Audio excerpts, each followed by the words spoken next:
Naam, karibu sana Mr. Tinga Tinga Channel, mahala ambapo tunakuletea uchambuzi wa makala na kazi mbali za fasihi, yani literature. Na karibu ambatana nami leo katika uchambuzi wa kitabu cha An Enemy of the People. Kitabu ambacho kimeandikwa mwaka 1882 na bwana Hebric Ibsen, lakini mpaka leo kiko relevant, very relevant to our contemporary society. Licha ya kwamba mwandishi huyu anatoka Norway na setting ya kitabu hiki ni South Norway, lakini tukiangalie kwa kifupi kabla hatujachambua themes, character and characterizations na styles used. Naomba unipe dakika kueleza ni nini kwa ufupi kinatokea katika kitabu hiki. Kitabu hiki kinamhusu bwana Thomas Stockman. Huyu ni dokta na ni mwalimu wa chuo kikuu. Dr. Thomas Stockman katika tafiti zake anagundua kwamba katika drainage system, bath drainage system of the city has been contaminated, kwamba mfumo wa majitaka wa mabafu, ule mfumo unaochukua majitaka kutoka kwenye mabafu na vyoo na nini, umeathirika, una wadudu au una virus ambao wanaleta madhara kwa watumiaji wa water system in the city. So baada ya kugundua hivyo, anaripoti utafiti wake kwa waandishi wa habari, waandishi wa gazeti la Holland ambao ni bwana Hostand, bwana Billing na bwana Aslaksen. Anaripoti kwa hawa, anawapa article ambayo anaomba iandikwe na ichapishwe katika gazeti katika gazeti lao, ili jamii itambue tatizo hili na hatimaye serikali ichukue hatua to fix all the drainage system in the city. Sasa baada ya kusikia habari hizi, kaka yake ambaye kwenye kitabu tunaelezwa anaitwa Peter Stockman, na tunaelezwa kwamba yeye ni meya wa mji wa South Norway, anaposikia taarifa kwamba mdogo wake amegundua contamination ambayo ipo kwenye city's bath drainage system, anamuona mdogo wake na kumweleza kwamba aachane kabisa na hiyo project. Kwa nini?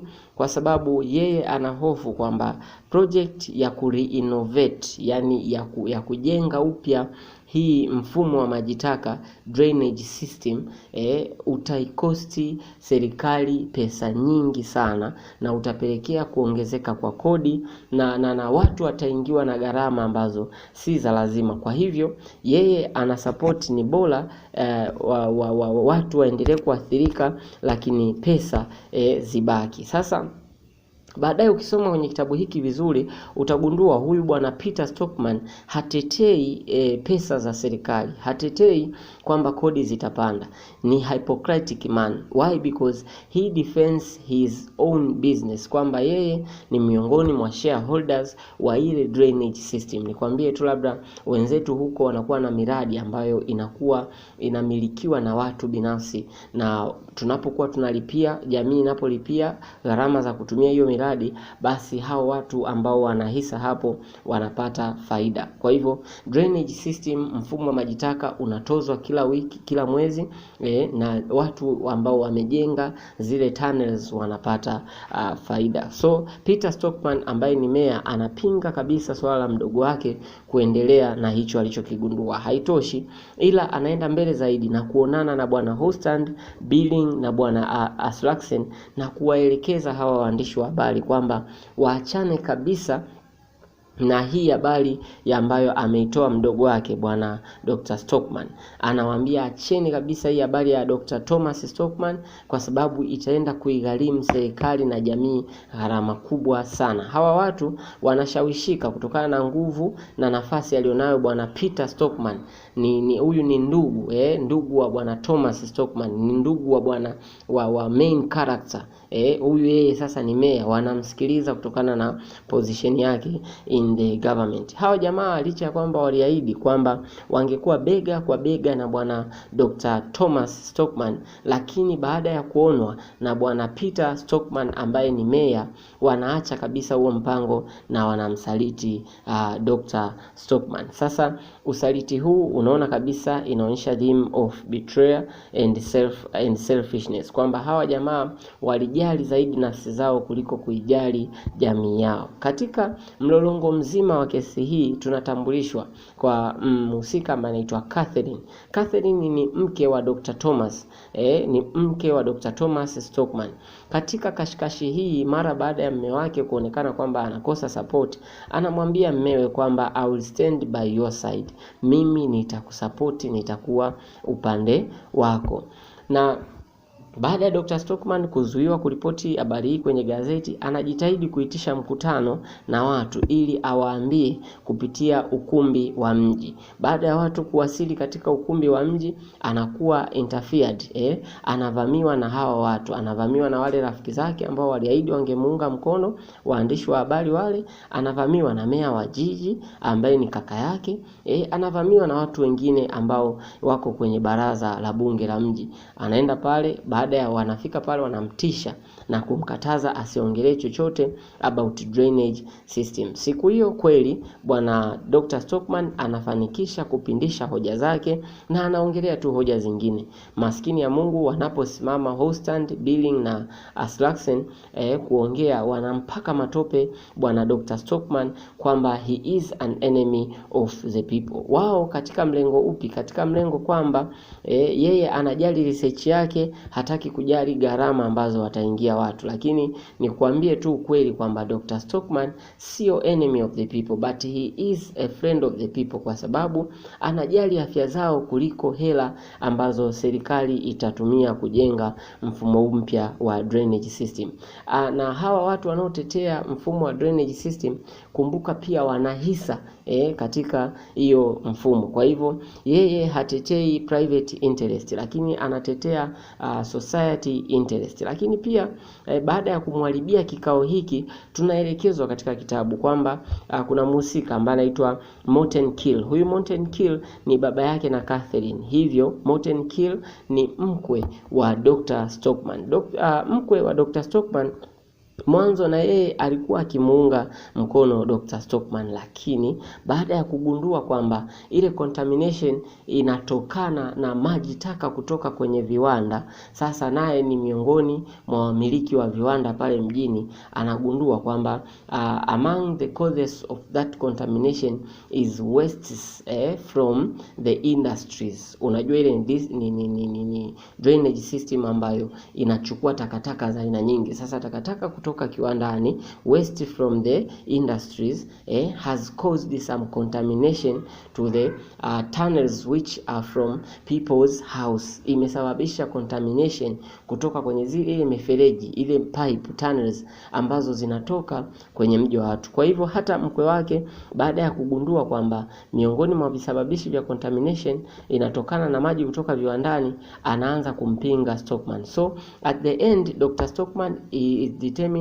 to have no support beside him. Hana support yoyote. Baada ya kuwa amevurugiwa kikao chake pale ukumbi wa mji, bwana Stockman anaitisha tena kikao kingine ambacho pia watu wanajitokeza kumsikiliza. Anawaelekeza juu ya contamination in drainage system, on bath drainage system, lakini watu wanaonekana kuto kumuelewa. Kwa nini? Kwa sababu akina bwana Houston huko mwanzo, akina Peter huko mwanzo walisha watu sumu kwamba huyu ni enemy of the people. Kwa hivyo watu hata walipomsikiliza bwana Stockman wakaona kabisa, you cannot tell us anything, you are an enemy of the people. Na baada ya Dr. Stockman kuwaitisha kikao watu na kuwaeleza hayo, tunaelezwa kwamba walienda wakarusha mawe ofisini kwake, wakarusha mawe nyumbani kwake, watoto wake wawili wa kiume wakafukuzwa shuleni, they were called out of school, and his elder daughter, mtoto wake mkubwa who is called Petra, also was chased out of work. Alifukuzwa kazini, ambaye alikuwa ni mwalimu, very patriotic, very hardworking this Petra, but was chased out of his work, her work also. Kwa hivyo unaona katika jamii bwana Dr. Stockman alibaki peke yake, lakini mtu isipokuwa mtu mmoja ambaye anaitwa Captain Hoster, yeye alimsupport bwana Stockman mpaka mwisho. Kama consequences za msimamo wa bwana Dr. Stockman, kitabu kinaisha, Dr. Stockman anafukuzwa kwenye nyumba aliyopanga kwa sababu landlord wake alifosiwa na viongozi wa serikali kumfukuza bwana Stockman. Lakini pia tunaelezwa kwamba Stockman na yeye anafukuzwa kazi, watoto wake wawili wa kiume wanafukuzwa shule, binti yake ambaye anaitwa Petra anafukuzwa kazi na yeye, na mke wake naye pia anasimamishwa kazi. Lakini pia mkwewe ambaye anaitwa Morton Kill, na yeye anamnyima support. Kuna hela tunaelezwa kwamba aliahidi angempa mke wa Dr. Stockman, anawanyima, anaenda kuongezea ile hela kununua hisa kwenye hiyo drainage system. Ni katika tu kuwapumbaza watu kwamba waone kama hiyo drainage system ina tatizo. Mbona mkwe wa bwana Dr. Stockman amewekeza hisa zaidi? So ni katika tu kuipumbaza jamii. So kitabu hiki kinaisha namna hiyo na kinakuwa kina themes tofauti. Naomba pia kabla hatuja kupitisha kwenye themes nikwambie tu, nikupe characterization of these characters, kwa sababu inakuwa rahisi sana kuelewa themes wakati ambapo nimekupa summary of the book, ninakupa characterization of characters, na itakuwa rahisi sana kuelewa themes. So far kila character kwenye kitabu ana themes zake alizozibeba. So just through characterization tunaweza kujifunza themes ambazo zipo kwenye kitabu cha An Enemy of the People. Our very first character in the book is Dr. Stockman. This is a character, and he is determined to find out that and he is determined to be the person of strong standing and patriotic. Anaonekana kuwa mtu ambaye ana msimamo lakini pia ni mzalendo. Sasa hapo utaona theme of patriotism, utaona theme of film stand, theme ya msimamo, lakini utaona theme ya uzalendo. But also he is so confident, he believes in one's ability. Anaamini katika uwezo wake. Na ndio maana kitabu hiki kinapoisha, ndugu mpenzi mtazamaji, utaona Dr. Stockman baada ya watoto wake kuwa wamefukuzwa shule, yeye mwenyewe anajipa hope kwamba the strongest man in the world is the man who stands alone, kwamba mtu mwenye nguvu kuliko wote duniani ni yule ambaye anasimama peke yake. Kwa hivyo anaamua kuanzisha shule ambapo atawafundisha wanaye, na kupitia kitendo hiki mwandishi anajaribu kutueleza maybe his two sons gonna bring revolution in the country later on, kwamba watoto wake labda baadaye wataleta matokeo chanya katika jamii. Also Dr. Stockman, his other character is determined to be radical. Radical is the one kind of a person who always advocate for change and has firm stand. Huyu radical, mtu ukiambiwa huyu yuko radical, ni wale watu wenye misimamo mikali, wanataka mabadiliko, wana address matatizo. Lakini Dr. Stockman tumeona kama ni optimistic person. Why? Because he believe that good things will prevail. Yeye ni optimistic, ni mtu ambaye yuko ana mtazamo chanya, kwa sababu daima anaamini kwamba vitu vizuri vitatokea hapo baadaye. Sio mtu mwoga. You know, these people, other friends, when told about this discovery, hata ofisini kwake walimtenga, wakamwambia bwana, that is a very dangerous task. Look, if you go too far with it gonna cost you, kwamba hata kama utaenda deep sana na hiyo issue itakugharimu, so achana nayo. Lakini pia karakta wa pili ni bwana Peter. Huyu Peter ni brother, yani ni toka ntoke wa bwana Dr. Thomas, Dr. Thomas Stockman. This Peter is determined to be Dr. Thomas Stockman's brother. He is very selfish as a leader, ni mbinafsi sana. A selfish person is the one who always thinks about himself. Huyu anajijali mwenyewe. He is self-centered. Ni mtu ambaye hajali watu wengine. You see kwamba he is trying to cover to cover the project of renovating the bath drainage system just because of the loss on his side. Yani yeye tu anaangalia kwamba mimi ndapata loss, hajali kwamba watu wanaathirika. As long as he is a shareholder, hataki ku renovate, yani kubomoa na udesign upya huo mfumo. Katika nchi ambazo zinagundua, utaona kwamba drainage system of industries is quite different to the drainage system of domestic uses, kwamba pipe ambazo zinatoa maji taka kutoka nyumba za watu huwa ni tofauti na pipe ambazo zinatoa maji taka kutoka viwandani. Lakini yeye bwana Peter ni mtu ambaye ni selfish. Why? Because he thinks about himself always, and he is self-centered. He don't think about other people as when it comes to the issue of renovating the bath drainage system. He thinks about the loss he will incur and not what the negative impacts to the people. But also he is hypocritic. Ni mnafiki kwa sababu he pretend to have feelings that he don't have, kwa sababu hana yani anakuwa na feeling ambazo anazionyesha, ila sio kwamba hizo feelings ni kweli za kwake. Utaona even after a meeting, baada ya kuwa amefanya kile pale kikao kwenye ule ukumbi, anamfuata mdogo wake, anamfuata Dr. Stockman na kujaribu kumweleza kwamba bana anamjali. Utaona anasema bana anamjali. Anapokuwa anaenda pale anaongozana na bwana Hostand. Huyu Hostand na Aslaksen ni waandishi wanaongozana na bwana Peter kwenda kumwambia bana tunakujali, baada ya kwamba huyu Dr. Stockman ameshachukiwa na watu, wanaenda kumuomba msamaha, lakini Dr. Stockman anawafukuza kwa kasi sana, yani tokeni, anawafukuza kama mbwa. Lakini character namba 3 kwenye kitabu tunaweza tukamtaja Mr. Hostand, mtu ambaye ni hypocritic, ni mnafiki, ni msaliti, betrayer. Kwenye unafiki hapa is to pretend to have feelings which you don't have. He pretends to sympathize doctor while he is not sympathizing him. Umeona, anajifanya kumuonea huruma doctor wakati kiukweli kabisa hamuonei huruma. Na ndio maana even when he went back to ask for the to apologize to the doctor chased him away.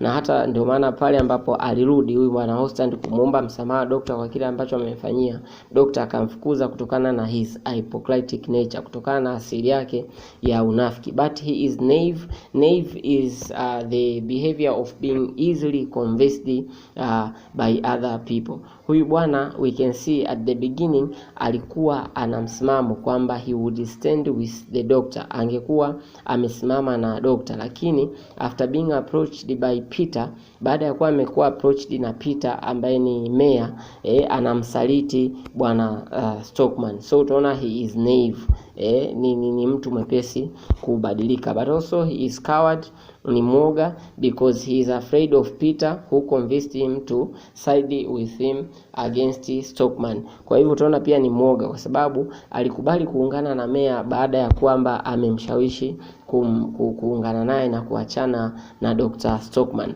Lakini pia tuna mhusika ambaye anaitwa Catherine.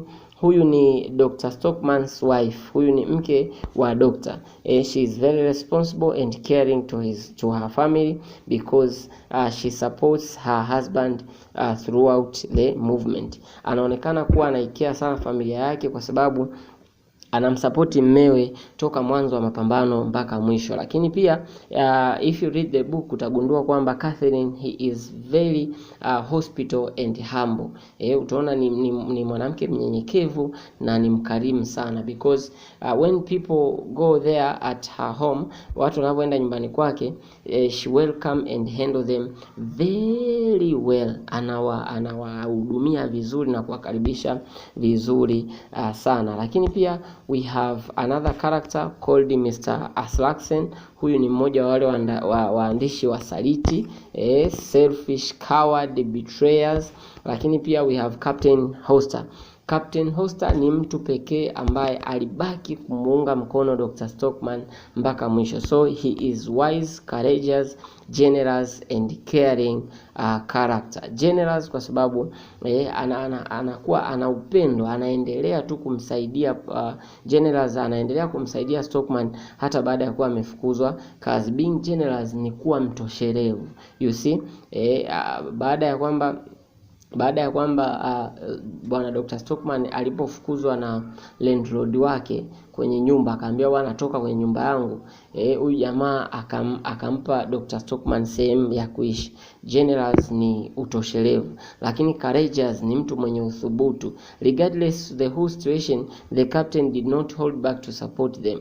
Umeona? Yani huyu bwana Captain Hoster, yeye yupo na familia ya Dr. Stockman hata baada ya kuwa imetengwa na jamii nzima and being considered to be enemy of the people. Hata baada ya kuwa amejulikana kama yeye ni adui wa watu, lakini bado huyu captain anakuwa na support familia ya Dr. Stockman. But also is determined to be patriotic, pia ni mzalendo. Kwa hivyo simply kabisa, this book the enemy of the people who is being discussed is not really the enemy of the people, but he is a friend of the people. Kwenye hichi kitabu enemy, adui wa watu anayejadiliwa sio adui wa watu kweli, ila bali ni rafiki wa watu. And those who are thought to be friends of the people are the enemies of the people. Na wale wanaodhaniwa kwamba ni marafiki wa watu, wao ndo maadui wa watu. In the book you can see Dr. Stockman, he is really not an enemy of the people. Sio mtu ambaye ni adui wa watu kweli, but lakini people like watu kama Peter the mayor. Peter the mayor, he is an enemy of the people, but in the book he is thought to be the friend of the people. Person like Billing, he is an enemy of the people, but in the book he is thought to be a friend of the people. Person like Morton Kill, he is an enemy of the people, but in the book he is thought to be the friend of the people. Mr. Hostand is thought to be a friend of the people, but he is really not a friend of the people, but an enemy of the people. Lakini pia tuna Aslaksen, lakini naye pia ni adui wa watu, lakini anadhaniwa kuwa rafiki wa watu. So the title of the book is ironically presenting the friend of the people by labeling him as an enemy of the people. Kwa hivyo jina la kitabu linaonyesha linajaribu kumuonyesha main character wetu kama likimlebo kama adui wa watu, lakini yeye ndiye rafiki wa watu. So kitabu hiki kinaongelea katika unyume huo. Nikukaribisha sana, tuendelee sasa na themes found. If you go to the themes which may be found on this book, utakutana na theme of betrayal. Betrayers are like Peter the mayor. Mayor ni msaliti, amesaliti jamii yake. And other people like Bill, Alexen and Hostand betrayed Dr. Stockman. Utaona, so there is a theme of betrayal going against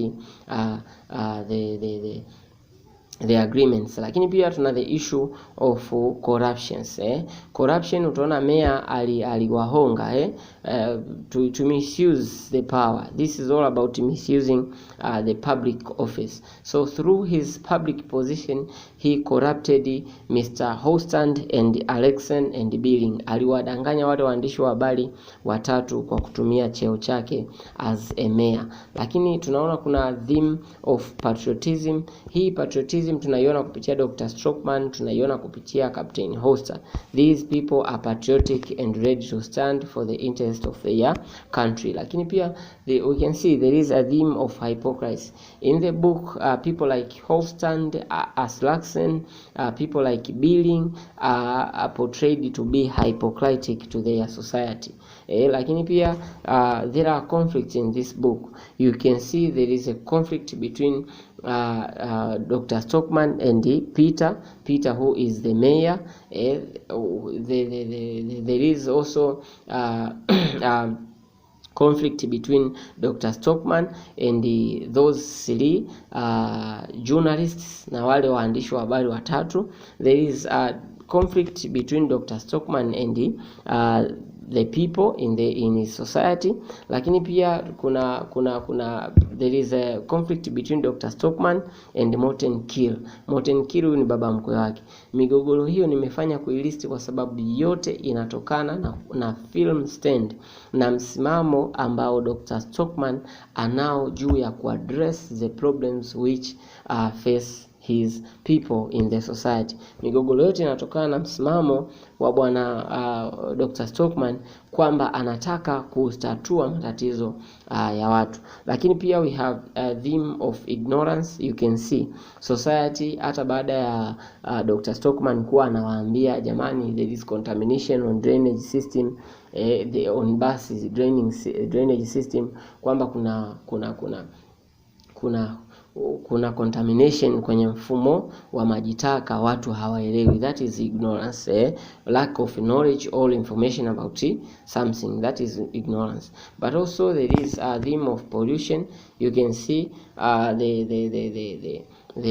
the book is all about pollution of the water bath, pollution of the land, and yes, there are these two kinds of pollution. In this book we all talk about pollution of water bath, maji ya, yani watu, unajua mtu unaenda bafuni kuoga, wenzetu wanaoga kwenye majakuzi, wanaoga kwenye bash, wanaoga kwenye vitu kama hivyo, kwamba mtu anajaza maji kwenye li sink then anadumbukia mle. Sasa ile drainage system inaleta virus ukiwa unaoga kwa namna hiyo, you see. Lakini kama wangekuwa wanaoga moja kwa moja na maji yanaondoka, labda hiyo ingekuwa haina madhara. So utaona there is pollution, there is water pollution and land pollution. Land pollution is done through waste from the industries, and also this water bath pollution is also from wastes from industries, uchafu kutoka viwandani. There is the theme of protest.